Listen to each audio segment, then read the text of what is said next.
جس نے انسانوں کے حقوق بتائے، جس نے راستے کے حقوق بتائے، جس نے درختوں کے حقوق بتائے، جس نے پتھروں کے حقوق بتائے، اللہ اکبر، جس نے اللہ اکبر شوہر کی چتا پر جلنے والی عورت کے قدموں میں جنت کو سمیٹ کر رکھ دیا اور عورت کا مقام بتایا، الجنت تحت اقدام امہاتکم، جنت تمہاری ماؤں کے قدموں کے نیچے ہے۔ جب تک حضور تشریف نہ لائے تھے بیواؤں کو چتا پر جلایا جاتا تھا۔ آمینہ کے لال ایک بیوہ خاتون کی گود میں تشریف لا کر کے دنیا کو بتاتے ہیں، ارے اگر بیوہ منحوس ہوتی تو نبی کی ماں بیوہ کیوں ہوتی؟ نبی کی ماں جیسے خوش نصیب بھی کوئی ہو سکتا ہے۔ کسی کا بیٹا غوث ہے، کسی کا بیٹا قطب ہے، کسی کا بیٹا عبدال ہے، ارے کسی کا بیٹا کلیم اللہ ہے، کسی کا بیٹا نجی اللہ ہے، کسی کا بیٹا کلیمت اللہ ہے، تنہا آمینہ ہے جس کا بیٹا حبیب اللہ۔ کیا کہنے، زندہ باد زندہ باد۔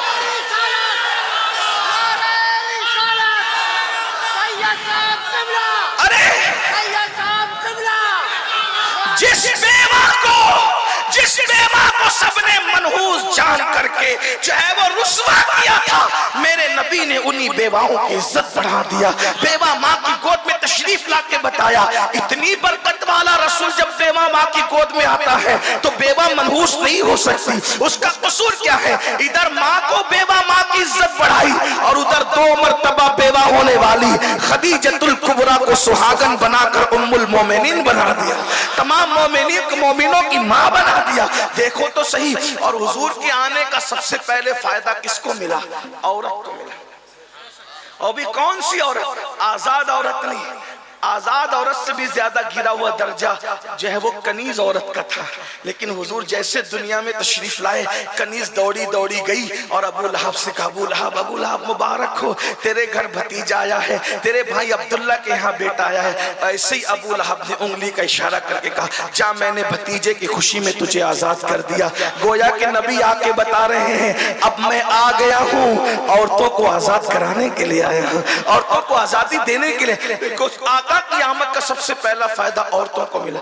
آج لوگ عورتوں کے حقوق کی بڑی بات کرتے ہیں۔ مجھے یہاں پر حضور کی میلاد کی بات کرنے، جشن میلاد، حضور آئے، انقلاب آیا۔ پہلے میں آپ کے سامنے کچھ باتیں پڑھنا چاہتا ہوں۔ آیت مبارکہ جو پڑھی ہے اس پہ گفتگو کرنے سے پہلے تمہید کے طور پہ اگر تھوڑی دیر مجھے آنے والے شورا اور خطبہ کا خیال ہے، وہ میرے بعد میری ہی طرح وہ مہمان ہیں، لیکن چونکہ میں پہلے اس لیے بول لیتا ہوں کہ میری گفتگو جو ہے چونکہ بڑی خشک ہوتی ہے اور رات جب ڈھل جاتی ہے تو میری گفتگو آپ کے کوئی فائدے کی نہیں رہ جاتی، اس لیے میں چاہتا ہوں کہ میں اپنے وقت پہ گفتگو کر لوں۔ ویسے انشاءاللہ تعالی اللہ جب تک توفیق دے گا گفتگو کے بعد میں بیٹھا رہوں گا، میں جاؤں گا انشاءاللہ، اللہ کی توفیق کے مطابق بیٹھا رہوں، لیکن آپ کی توجہ چاہتا ہوں اب تھوڑی دیر بہت غور سے میلاد کا فلسفہ، جو لوگ کہتے ہیں نا کہ میلاد سے کیا ہوا، میں آپ کے سامنے رکھنا چاہتا ہوں کہ میلاد صرف سنیوں کا تہوار نہیں ہے، یہ عالمی تہوار ہے، آفاقی تہوار ہے اور پوری کائنات کا تہوار ہے۔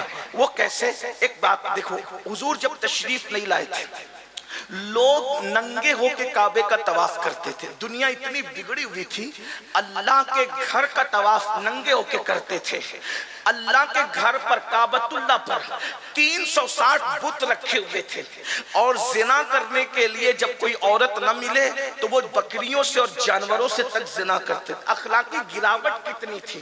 اور سب سے بڑی بات یہ، آج جو دہشت گرد لوگ ہیں ان کی تو ہم لوگ مخالفت کرتے ہیں دہشت گردوں کی، لیکن آپ کی خاص نوجوانوں کی خاص توجہ، آج کے دہشت گردوں کی اہل سنت نے ہمیشہ مخالفت کی ہے، کیونکہ ہم صوفیہ کے ماننے والے لوگ ہیں۔ ہمارے یہاں کسی کے ہاتھ کی مالا توڑنا بھی جائز نہیں ہے، تو جب ہاتھ کی مالا توڑنا بھی جائز نہیں ہے، ارے مالا ٹوٹتی ہے تو موتی بکھرتے ہیں۔ آپ کی اگر توجہ میری طرف ہے تو ادھر سنیں، یہ بات نہیں کریں، توجہ اس طرح، حضور کا ذکر ہو رہا ہے، کوئی کسی کا ذکر نہ کرے، بس اب یار کا ذکر ہوگا بس، اور کسی کا ذکر نہیں۔ توجہ فرمائے، مالا ٹوٹتی ہے تو موتی بکھرتے ہیں، لیکن لیکن جب سر کسی کا الگ کیا جاتا ہے تو اس کا پورا خاندان بکھرتا ہے نا. تو ہمارے یہاں جب مالا توڑنے کی کسی کے ہاتھ کی اجازت نہیں ہے تو پھر کسی کا سر کاٹنے کی اجازت کیسے ہو سکتی ہے؟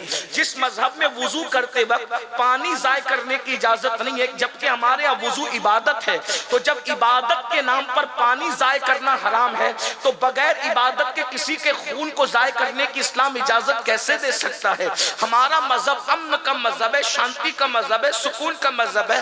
دہشت گردی کی ہمارے یہاں اجازت نہیں. ہمارے یہاں تو اللہ اکبر اتنا بھی احتیاط ہے، اگر کوئی سو رہا ہو تو اتنی زور سے سلام مت کرو کہ اس کی نیند میں خلل آئے. ہمارے یہاں سونے والے کو اس کی نیند کا خیال ہے، نیند کا خیال. تو جب لوگوں کی نیند کا خیال ہے تو لوگوں کی زندگی کا کتنا خیال ہوگا، لوگوں کے خاندان کا کتنا خیال ہوگا، لوگوں کی خوشیوں کا کتنا خیال ہوگا، لوگوں کے ارمانوں کا کتنا خیال ہوگا. لیکن لوگوں نے دین سمجھا نہیں، اسلام سمجھا نہیں، اسلام کے خلاف بکواس کرتے رہتے ہیں. لیکن ہماری ذمہ داری ہے کہ ہم اپنی ذمہ داری پوری کریں. تو ہم صوفیہ کے ماننے والے دہشت گردی کی اور دہشت گردوں کی مخالفت ہم نے ہمیشہ کی ہے.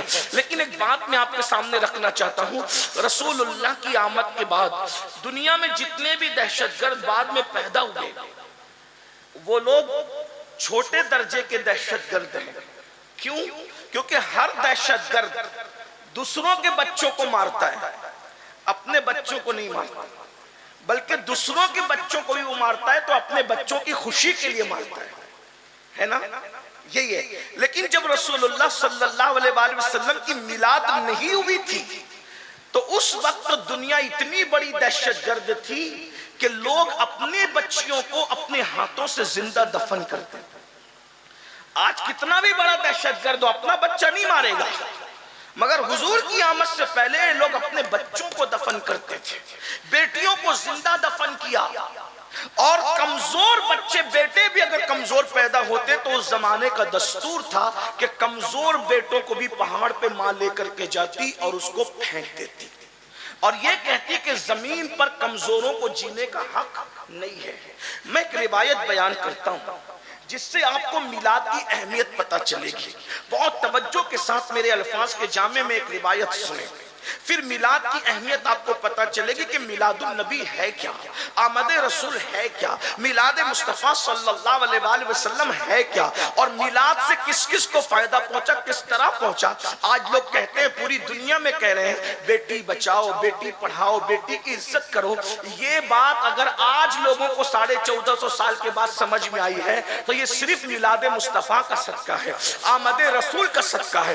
ورنہ جن کی زبانیں آج بیٹی بیٹی کر رہی ہے، کل انہی کی زبانیں بیٹیوں کے تعلق سے کیا تھی. میں وہ تھوڑا سا جائزہ پیش کرتا ہوں. یہ تاریخ کے انمٹ نقوش ہے جس میں ٹپنی نہیں کر رہا ہوں، صرف حقائق آپ کے سامنے رکھ رہا ہوں. دیکھیے اللہ کے رسول علیہ السلام کی آمد سے پہلے ننگے ہو کے کعبے کا طواف کرنا. اگر عورتیں مخصوص ایام میں چلی جائے تو عورتوں کو گھروں کے اندر اندھیرے میں بند کر دیا جاتا تھا. اگر بیوہ ہوتی تھی تو ہمارے بھارت ہی کے اندر یہ طریقہ تھا. ثبوت ہے، میں کسی مذہب پہ ٹپنی نہیں کر رہا ہوں، حالات بتا رہا ہوں. حالات صرف آپ چیک کریں کیا حالات تھے.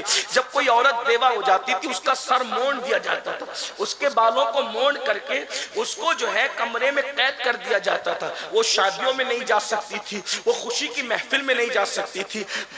اب سہاگن عورتیں اس کو صبح کے وقت دیکھتی تو اپنا چہرہ پھیر لیتی تھی. صبح کے وقت اگر عورتیں آنگن سے گزرتی بیوہ عورتیں تو وہاں پر پانی ڈالا جاتا تھا. یہ بیواؤں کے ساتھ، یعنی بیوہ کا شوہر کیا مر گیا اس کی زندگی موت سے بدتر کر دی جاتی تھی. پہلے تو جلا دی جاتی تھی شوہر کے ساتھ، اور اگر جو بچ بھی جاتی وہ اس طرح بدترین حالات میں زندگی گزارتی تھی کہ اس کو کہیں حق حاصل نہیں تھا. یہ دنیا کے حالات تھے. یونان کو دیکھیں، ہندوستان کو دیکھیں، عرب کو دیکھیں. لیکن اب آئیے تھوڑا سا میلاد پر توجہ کرتے ہیں. حضور علیہ السلام کی محنتیں بہت ہیں. آپ غور کیجئے گا، بات جو کچھ چلانے پیچھے انہیں چلانے دیں، کیوں چلانے مجھے نہیں پتا، لیکن اگر ذکر رسول سے بڑی بھی کوئی چیز ان کے نزدیک ہے تو وہ بات کرتے رہیں، لیکن مجھے کوئی غصہ نہیں اس پر۔ بات آپ بہت اچھے سے سن رہے ہیں ماشاءاللہ، مسلم ٹولہ ویشالی والے اور گرد و نواح سے آنے والے، اللہ تم سب کو میلاد مصطفیٰ کا صدقہ دے، ممبر والوں کو بھی، زمین والوں کو بھی، سب بڑی محبتیں دے رہے ہیں، لیکن آپ تھوڑا غور سے بات سنیں، کیونکہ یہ باتیں غور سے سننے کی ہے، یہ تقریر نہیں ہے، کوئی خطاب نہیں ہے، یہ صرف جو ہے یہ کسی کے دل کا درد ہے جو آپ کے دلوں کے دروازے پہ کوئی منتقل کرنے آیا ہے، بس بات اتنی ہے اور بات کوئی نہیں ہے۔ حضور علیہ السلام کی آمد سے پہلے عورت کو کچلا جا رہا ہے، کمزوروں کو کچلا جا رہا ہے، غریبوں کو کچلا جا رہا ہے، کعبے کی عظمت پامال کی جا رہی ہے، پیشانیاں آوارہ ہو چکی ہے، سجدے آوارہ ہو چکے ہیں، ایک خدا وحدہ لا شریک کو چھوڑ کر گوبر کی عبادت ہو رہی ہے، چوہوں کی عبادت ہو رہی ہے، بندر کی عبادت ہو رہی ہے، درختوں کی عبادت ہو رہی ہے، پتھروں کی عبادت ہو رہی ہے، یعنی جو عبادت کے لائق ہیں اس کو چھوڑ کے سب کی عبادت ہو رہی ہے، یعنی کہ سن غور تو فرمائے، اندازہ تو فرمائے، غور تو کریں، انسان کتنا بگڑ چکا تھا، انسان کا چہرہ انسان کی طرح تھا، وہ درندوں سے زیادہ وحشی ہو چکا تھا، جانوروں سے بدتر ہو چکا تھا، جو خدا کی حق تلفی کرنے لگے وہ کس کا حق ادا کریں گے؟ اللہ اکبر، اللہ اکبر، اندازہ فرمائے حضور کے آنے سے پہلے کے حالات جو میں واقعہ پیش کر کے آپ کو سمجھانا چاہتا ہوں، بتانا چاہتا ہوں، ذرا اس کو محسوس کرے۔ اگر دوسرے مکاتب فکر کے بھائی آئے ہیں ان سے بھی میری گزارش ہے کہ ذرا میلاد پر توجہ کرے، میلاد کس چیز کا نام ہے، میلاد کہتے کسے؟ اگر آپ نے کسی سے سن کر کے جو ہے وہ یوں ہی بولنا شروع کر دیا ہے اور یوں ہی آپ حضور علیہ السلام کی میلاد پر ٹپنی کرتے ہیں تو تھوڑا سا ایک مطالعہ کریں، میلاد کس چیز کا نام ہے۔ دراصل بات یہ کہ جب اللہ کے رسول تشریف لائے تو حضور علیہ السلام کی عادت کریمہ تھی کہ آقا علیہ السلام فجر کی نماز کے بعد اپنے صحابہ کی طرف رخ کر کے اور قبلے کی طرف پیٹ کر کے بیٹھ جاتے تھے اور صحابہ کرام سے پوچھتے تھے آپ میں سے کسی نے کوئی خواب تو نہیں دیکھا؟ صحابہ اگر خواب دیکھتے تو حضور کو وہ بیان کرتے، حضور علیہ السلام اس خواب کی تعبیر بیان کرتے، کبھی کوئی خواب حضور دیکھتے تو اللہ کے رسول علیہ السلام اپنا خواب بیان کرتے اور ان کو تعبیر بتاتے۔ اسی طرح کبھی کبھی ایسا ہوتا زمانہ جاہلیت کی باتیں یعنی حضور علیہ السلام کی آمد سے پہلے کی باتیں نکل جاتی تو کبھی صحابہ رو پڑتے، کبھی مسکرا پڑتے، کبھی کبھی ایسا ہوتا کہ حضور فرماتے وہ زمانہ جاہلیت کے فلاں شاعر نے ایک شعر کہا تھا، کسی کو یاد ہے تو سناؤ، اس کا شعر کیا تھا وہ سناؤ۔ یعنی حضور کی ایک محفل تھی جہاں رونا بھی تھا، جہاں مسکرانا بھی تھا، جہاں تبسم بھی تھا، جہاں تکلم بھی تھا، ایک محفل میں ساری انجمنیں سمٹ آتی تھی۔ اب غور کریں، ایک دن ایسا ہوا فجر کی نماز کے بعد آمینہ کا لال، عبداللہ کا جگر پارا، ہم سب کے آقا و مولا مصطفیٰ کریم رؤوف الرحیم صلی اللہ علیہ وآلہ وسلم صحابہ کے جھرمٹ میں بیٹھے۔ ذرا تصور میں لائیے، گرد و نواح سے آنے والوں ذرا تصور میں لائیے، جب ان کا ذکر کرتے ہیں تو محفل اتنی اچھی لگتی ہے، اتنا نور برستا ہے، ایسی رحمتوں کی برسات ہوتی ہے۔ جب بذات خود وہ کسی محفل میں جلوگر ہوتے ہوں گے تو اس وقت محفل کا عالم کیا ہوتا ہوگا؟ ایک طرف صدیق باوفا ہے، ایک طرف فاروق ہے، فاروق اعظم ہے، ایک طرف عثمان ذوالنورین ہے، ایک طرف حیدر کرار ہے، کہیں سعد ہے، کہیں سعید ہے، کہیں طلحہ ہے، کہیں زبیر ہے، کبھی ابو عبیدہ ہے، کہیں جو وہ عبد الرحمن ابن عوف ہے، کہیں ابو ہریرہ ہے، کہیں خالد ابن ولید ہے۔ غرض کے صحابہ کے جھرمٹ میں آمینہ کا لال جلوگر ہے، آفتاب رسالت، مہتاب رسالت کی جلوگری ہے اور حضور علیہ السلام کے اس محفل میں اچانک زمانہ جاہلیت کا ذکر نکل آتا ہے۔ ایک صحابی جنہوں نے جاہلیت کے دور میں بھی ایک طویل عمر گزاری تھی اور وہ ایمان کی دولت حاصل کر چکے تھے، انہوں نے عرض کی یا رسول اللہ آپ تشریف لے آئے نا، بڑا احسان کیا ہم پر، حضور آپ آ گئے نا، بڑا احسان کیا ہم پر، آپ آئے ہیں تو عالم میں بہار آئی ہے، آپ آئے ہیں زمانے میں بہار آئی ہے، حضور آپ نہ آئے تھے ہم تو جانوروں سے بدترین زندگی گزار رہے تھے، حضور آپ نہ آئے تھے ہم تو جانوروں سے بھی غیر گزری زندگی گزار رہے تھے، آقا آپ آ گئے، خدا کا شکر ہے، بہت احسان ہے۔ یعنی میلاد کا گویا کہ وہ جلسہ ہو رہا تھا، جلسہ میلاد کی الگ الگ انداز ہے، جیسے جیسے حالات بدلتے گئے، انداز بدلتے گئے۔ اب اس سے بڑی میلاد کی محفل کیا ہوگی؟ صاحب میلاد خود موجود ہے، حضور کی آمد کا تذکرہ ہو رہا ہے، حضور علیہ السلام کی آمد پر شکر ادا کیا جا رہا ہے، اس سے بڑی میلاد کی محفل کیا ہوگی؟ اتنے میں وہی صحابی کہتے ہیں آقا اگر اجازت دیں تو میں لوگوں کو بتاؤں کہ جب آپ نہیں آئے تھے تو ہم کتنے خوخار تھے، ہم کتنے برے تھے، ہم کتنی برائی میں زندگی گزار رہے تھے، اور آپ آئے تو ہم کیسے بدل گئے۔ حضور نے فرمایا اجازت ہے، بتاؤ تم نے جاہلیت کا دور کیسے گزارا، کفر کا دور کیسے گزارا، میرے آنے سے پہلے کے کے حالات کیسے گزارے؟ تو اس صحابی نے کہا یا رسول اللہ حالات تو بڑے طویل ہے جو ہم نے گزارے ہیں، لیکن زندگی کا ایک واقعہ جو مجھے یاد آتا ہے میں آپ کو سناتا ہوں۔ اب وہ واقعہ وہ صحابی حضور کو سنا رہے ہیں، سب صحابہ سن رہے ہیں۔ اب میں ان کی آواز کو لا تو نہیں سکتا، لیکن ان کے الفاظ کو اپنے الفاظ کے جامع میں نقل کرتا ہوں تاکہ میلاد کی اہمیت پتا چلے۔ وہ کہتے ہیں آقا میں وہ ظالم باپ ہوں، وہ ان کی اپنی بات ہے۔ ہم صحابی کو ایمان لانے کے بعد کبھی برے الفاظ سے یاد کرنا تو دور کی بات، کبھی اس کا تصور نہیں کر سکتے، لیکن صرف بیک گراؤنڈ سمجھ میں آ جائے، صحابی کے جذبات سمجھ میں آئے۔ آدمی اپنے بارے میں جو چاہے کہے، ہم نہیں کہہ سکتے۔ ہر صحابی تو ہمارا آقا ہے، ہمارا مولا ہے۔ ہزاروں غوث و کتب اور ابدال کسی صحابی کے قدموں کے مرتبے کو نہیں پہنچ سکتے، بس یہی بات ہے۔ اس لیے ہم ہر صحابی کا احترام کرتے ہیں۔ ان کے بارے میں ہلکی بات سوچنا، ہلکی بات کرنا ہمارا مسلک ہی نہیں ہے۔ جیسے ہم ہر نبی کی تعظیم کرتے ہیں، ہر صحابی کی تعظیم کرتے ہیں، ہر اہل بیت کی تعظیم کرتے ہیں، ہر ولی کی تعظیم کرتے ہیں، بھائی جو ہمارا مسلک ہی مکمل ادب ہے۔ اہل سنت کا ہے بیڑا پار، اصحاب حضور نجم ہے اور ناؤ ہے، اطرت رسول اللہ کی۔ ہمارا تو حال یہ ہے کہ خدا نے دو ہاتھ ہمیں اس لیے عطا فرمائے ہیں، ایک ہاتھ میں صحابہ کا دامن ہے اور ایک ہاتھ میں اہل البیت کا دامن ہے، لیکن صرف وہ حالات سمجھ میں آ جائے وہ اپنے بارے میں جو کہہ رہے ہیں اپنے الفاظ کے جامع میں۔ وہ کہتے ہیں آقا ہم اتنا ظلم کرتے تھے یا رسول اللہ، میں وہ باپ ہوں کہ جس نے اپنے ہاتھوں سے اپنی 4 بیٹیوں کو، ایک روایت کے مطابق 5 بیٹیوں کو، ایک روایت کے مطابق 7 بیٹیوں کو، بہرحال جو بھی ہے، لیکن میں یہاں 4 کا تذکرہ کر دوں یا رسول اللہ میں نے اپنے ہاتھوں سے اپنی 4 بیٹیوں کو زندہ دفن کیا ہے، تم بھی بیٹیوں کے باپ ہو۔ الحمدللہ میرے گھر میں بھی سیدہ کی 2 کنیزیں موجود ہیں۔ اللہ اللہ اندازہ کریں بیٹوں سے زیادہ آج مسلمانوں کو بیٹیوں سے پیار ہے۔ آئیے میں آپ کو بتاؤں اس کی وجہ کیا ہے۔ اس کی وجہ صرف میلاد النبی ہے۔ اگر مائیں اور بہنیں میری گفتگو سن رہی ہیں تو وہ بھی بڑی توجہ سے سنیں۔ ارے یہ ٹی وی چینلوں پہ بیٹھ کر اسلام کے خلاف بکواس کرنے والوں کے بہکاوے میں آنے کی ضرورت نہیں ہے۔ دنیا نے تو تمہیں کیا سلوک کیا تھا ذرا توجہ سے سنو میری بہنوں۔ وہ صرف آمنہ کا لال ہے جس نے عورتوں کی عزت کو بحال کیا ہے۔ وہ صحابی کہتے ہیں آقا میں نے اپنے ہاتھوں سے اپنی 4 بیٹیوں کو زندہ دفن کیا ہے، لیکن 4تھی بیٹی کی دفن کی داستانی کچھ اور ہے۔ اللہ اکبر۔ اب میرے الفاظ کے جامع میں تھوڑی دیر کے لیے علامہ ارشد القادری کی تحریروں کا سہارا لے کر کے تھوڑی دیر سن لیں۔ وہ کہتے ہیں آقا 3 مرتبہ بیٹی کے بعد بیٹی، بیٹی کے بعد بیٹی پیدا ہوئی، 4تھی مرتبہ میری بیوی مراد سے تھی۔ مجھے بڑی امید کہ اب کی مرتبہ 4تھی مرتبہ بیٹا ہی پیدا ہوگا۔ اب کی مرتبہ امید ہوتی ہے، مومن ہو یا کافر، ان پڑھ ہو یا جاہل، علم والا ہو یا بغیر علم والا، امید تو امید ہوتی ہے۔ اب کی مرتبہ بڑی تمنا تھی، آثار نظر آتے ہیں، اللہ نے خوشی دکھائی ہے، اب کی بار بیٹا ہوگا۔ میں بہت امید میں تھا، ایسے میں مجھے انتظار تھا کہ میری امیدیں یقین میں تبدیل ہوگی، میرے گھر کے آنگن میں خوشیوں کے پھول مسکرائیں گے۔ میں اسی انتظار میں تھا،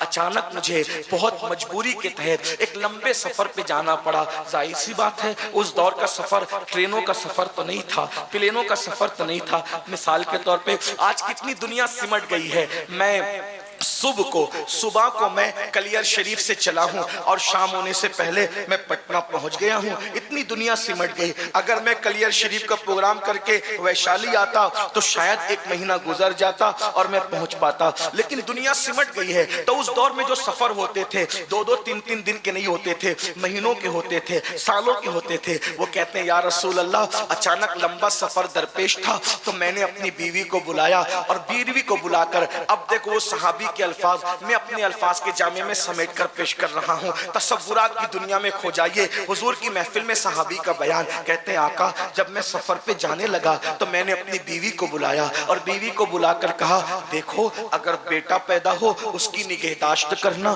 اس کا خیال کرنا، اس کی پرورش کرنا، لیکن ہاں اگر پہلے کی طرح بیٹی پیدا ہو تو پھر تم اس کو زندہ مت رکھنا، بلکہ جیسے میں نے قبر کھود کر کے اس کو دفن کر دیا تھا